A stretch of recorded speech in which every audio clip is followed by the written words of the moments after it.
Germany's economy is struggling, and one of its key industries, machine building, is also facing a slump. Can Germany turn it around, or are vital pillars of the economy going to be facing long-term problems coming in the future? Well, joining me to talk about that is Karl Haeusgen from the VDMA Industry Association. Thank you very much for speaking to me. Karl, how worried are you about the German economy at this time? Well, I think if you look at the cyclical effects, then we are worried. Our industry has been down in real production last year by 1%, and our forecast for this year is another minus 4%. So that's an uncomfortable situation to be in. However, we perceive this more of a cyclical phenomenon and not so much of a structural phenomenon for our industry. So we expect our business to pick up again in the second half of the year. Okay, but the economist Siegfried Russwurm says, despite moderate recovery prospects, we must not deceive ourselves. Overall, production figures have been showing a worrying downward trend for years. Is there an existential threat to companies in the machine building industry which you represent? Yeah, I think the interesting structural point is that the success of German industry has some pillars which are not really holding anymore. You know very well that supply of cheap fossil resources from Russia was one of those pillars. An ever-growing Chinese market for German engineered products was one of those pillars. And also European security being safeguarded by the US, and a lot of US funding was another one of these pillars. So we see structural changes in the global framework, and that means for German industry we have to rethink. If you have a very energy-intensive manufacturing base in Germany, then you have to rethink structurally and not just cyclical. Okay, I want to come to a list of proposals that you've made. Earlier this week, you released a statement in order to help the machine industry in Germany. And now your list of proposals include a reduction of bureaucracy, lower taxes, changing accounting methods, we can call it, to encourage companies to invest in new machines, extending weekly working hours and pushing back the pensionable age, and infrastructure investment. That is your call to government, I assume, specifically the government, to implement these things. But Chancellor Scholz has accused certain sectors of the industry of jammern, of whining. And so shouldn't you rather be focusing on what your industry can do, more self-reflecting on what your industry can do, rather than this long laundry list of things that you hope the government will give you on a silver platter? That's a very good question. Thank you for this one. You know, if you look at this long laundry list, yes, it's something we ask from the public sector, from the government, but it's also an ambitious program for ourselves. You know, if there is something which is really slowing a German industry down, it's comfort zone.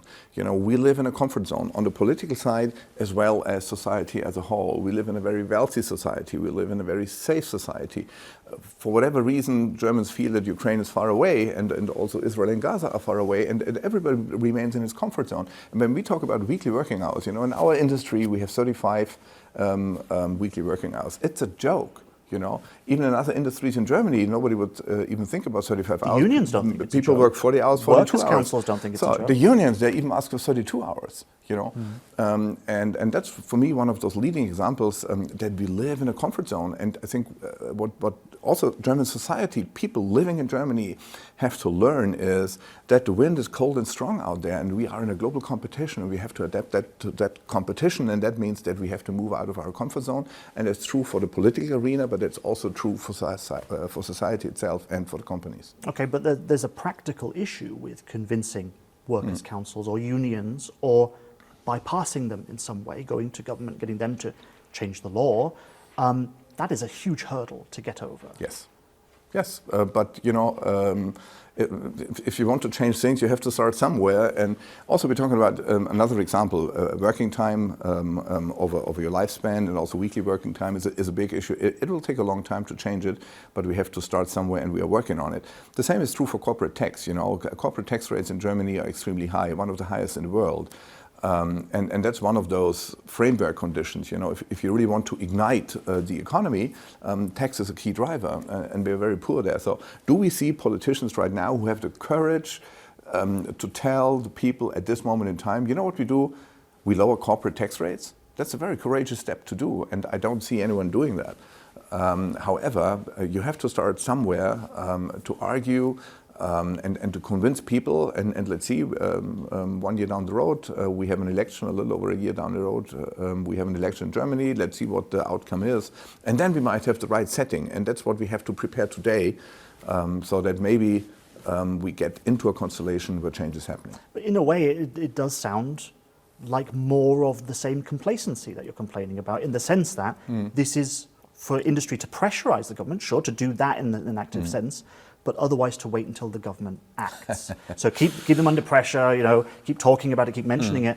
But what can the industry itself do in order to be more competitive with, let's say, China?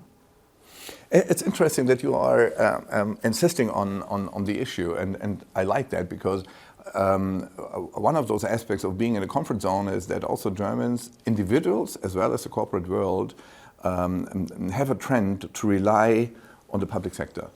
And I think that was, by the way, that was intensified throughout the corona crisis, because then governments and public sector really had to intervene to manage the crisis. And kind of people said, hey, wow, this is cool. You know, if I have a problem, the political arena, the government, whoever takes care. And that is an effect that we still see today. So I'm also kind of trying to make a wake-up call also to the corporate world. If the sea is rough, don't ask the government to slow it down, but do your own job properly.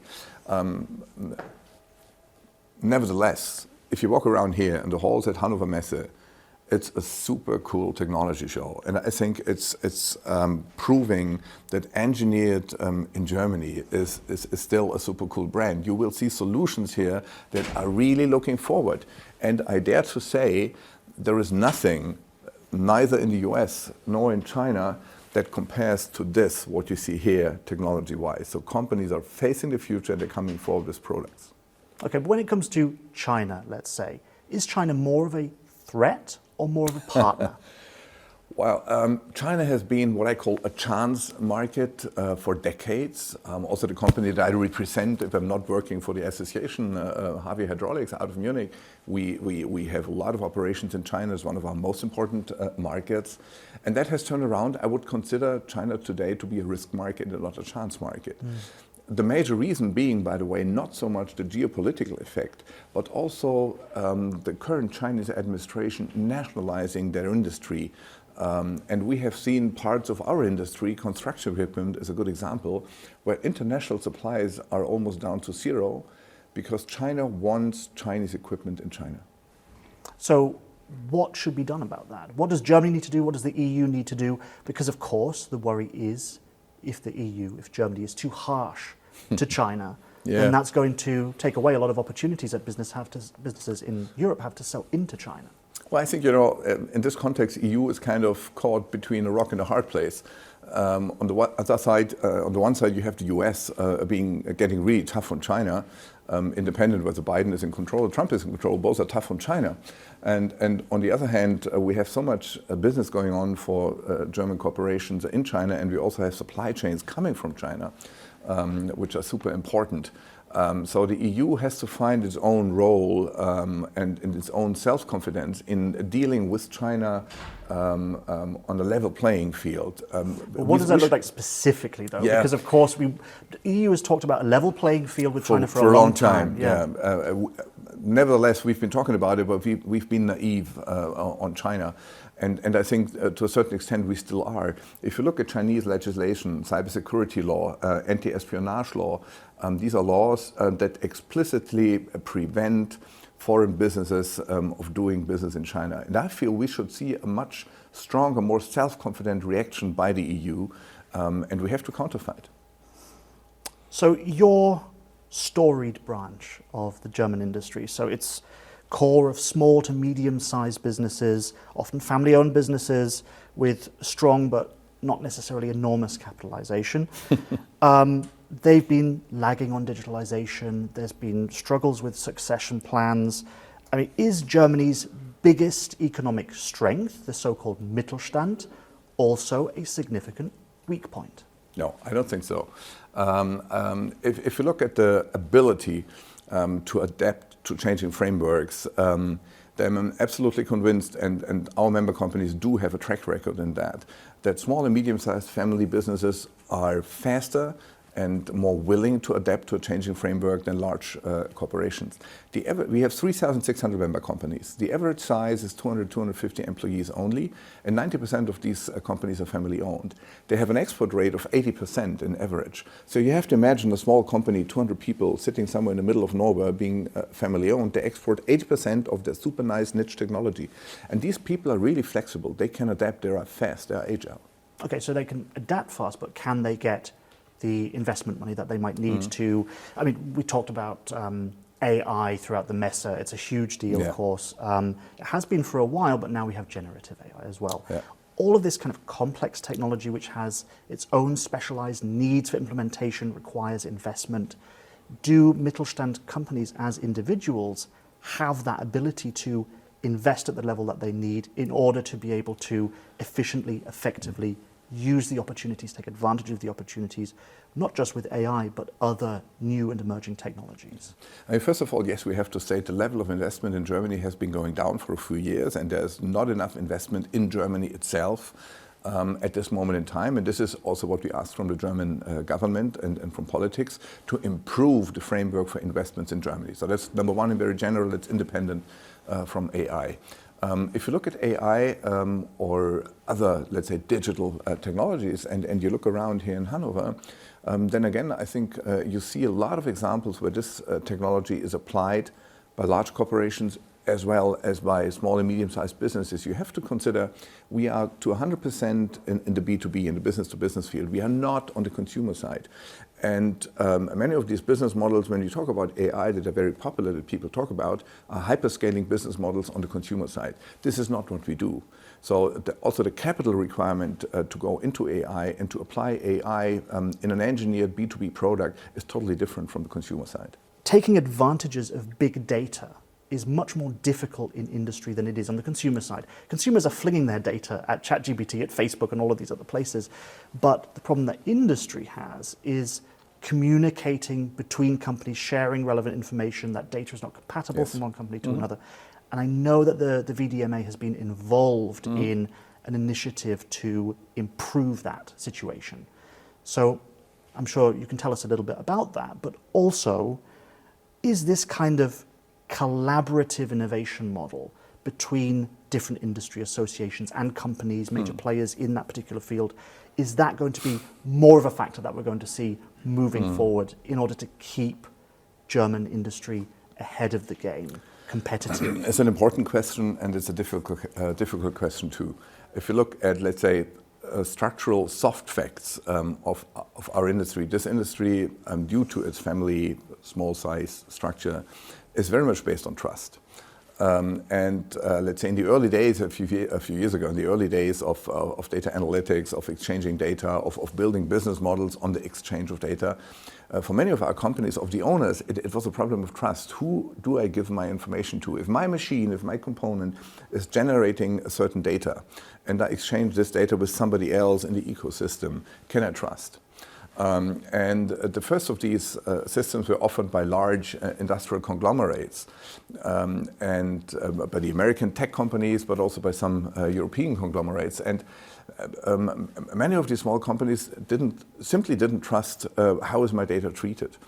The initiative that VDMA and also ZVE is coming forward with, Manufacturing X, OPC UA, UMATI, all these are initiatives to create a sovereign data space for company data, which is independent from, let's say, the specific interest of one player, but it's really a sovereign commune data space. And we see at this early point in time a very high acceptance for this kind of concept. So yes, companies have understood we have to think in ecosystems, we have to be more collaborative. It might be a little bit more difficult for them than for Silicon Valley startups. Okay, so this initiative sounds like the kind of thing that German industry needs. But why until now has this industry, in fact German industry in general, let's be honest, not just machine building but more broadly, why has it failed to prepare for the future? I would not agree to this assumption. Well, we know that digitalization is a big issue. We've seen China coming down the road for a long time. Digitization is a big issue in the public space. You know, if you look at public administration in Germany, yes, we are weak on digitization. This is not true for other EU countries, though. If you look into Scandinavia, if you look into the Baltic states, you have leading examples on how to apply AI and how to apply big data models in public administration. So Germany is not the whole of Europe, it's just a significant part of Europe. And in the public space, yes, we are weak. I would not say that German industry, a German privately owned industry is behind in new technologies. We could talk about the car industry, you know, Tesla being a pioneer, true, and it's good that we had Tesla as a pioneer. But if you look at battery-driven vehicles today and you have the choice between a new BMW and a new Tesla, what do you take? So I think German car industry has done a good job in accelerating and being ahead again. It took a long time to get there, though. I mean, not only with the shift from diesel to electric vehicles, but also when it comes to self-driving technology, there has been progress, but it's been a really hard road. Super interesting. I think if you want to travel fast with a new technology, you better go to the States. You know, if you want to be successful in the very long run, you might be better off with a German engineering company. So these are different concepts. I have a great admiration for Tesla, specifically in the early days, because they were really courageous, breaking rules, you know, breaking business habits and trying something new. That's not the strong point of German companies. So there might be more of a fast follower, of a second-in strategy, and not the first mover. The first mover you probably find better in the US. You're confident about the future for German industry? Yes. Okay. Karl Haeusgen, thank you very much for speaking to me. Thank you.